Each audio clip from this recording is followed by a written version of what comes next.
আচ্ছা, ঘরে না কিছু পাকা কলা রাখা ছিল। তো কী বানাবো, তো ভাবলাম পাকা কলার গুলগুলি বানাবো। তো পাকাগুলোকে ম্যাশ করে নিয়েছি। তারপরে ওইটার মধ্যে আমি দিচ্ছি একটু নারকেলের গুঁড়ো, ঠিক আছে, নারকেল পাউডার যেটা পাওয়া যায়। আর এটা দিলাম আমি একটু চালের গুঁড়ো, 1-2 চামচ চালের গুঁড়ো, ঠিক আছে।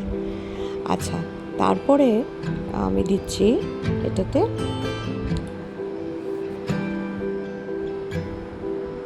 একটু মিল্ক পাউডার। মিল্ক পাউডার দিলে তো আলাদা একটা টেস্ট আসে। আর আমি চিনি ইউজ করছি না, তাই আমি গুড় দিচ্ছি মিষ্টির জন্য। তো মিষ্টিটা যে যেমন পছন্দ করে কম বেশি দিতে পারে।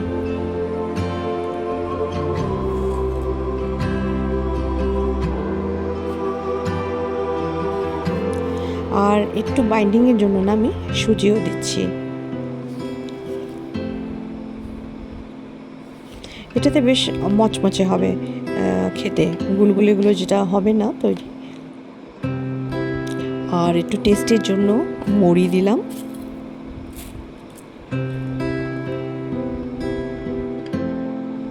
হালকা লবণ দিচ্ছি। এবার বেশ ভালো করে এটাকে মেখে নিতে হবে।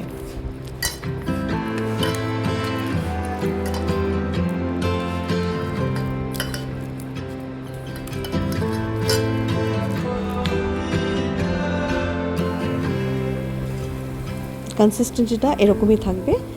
তারপরে 1-2 করে ছেড়ে দিতে হবে গরম তেলে। আমি একটু ঘি মিশিয়ে দিয়েছিলাম তেলে, তাতে আলাদা আর একটু টেস্ট বেড়ে যায়। আর গরম গরম খেতে তো দারুণ লাগে। এপিট ওপিট করে পাল্টে নিয়ে ভালো করে কলার বড়াগুলোকে ভেজে নিতে হবে। ঠিক এরকম কালারটা আসবে।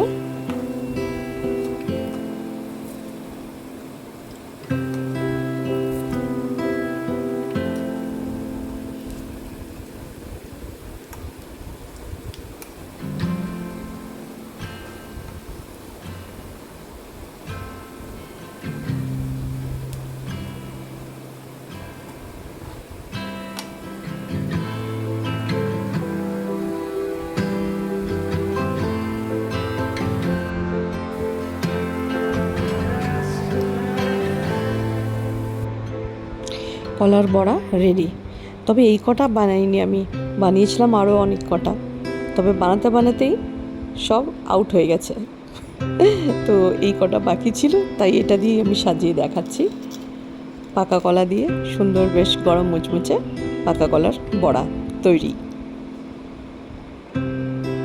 ট্রাই করে দেখবেন, বেশ ভালো লাগবে।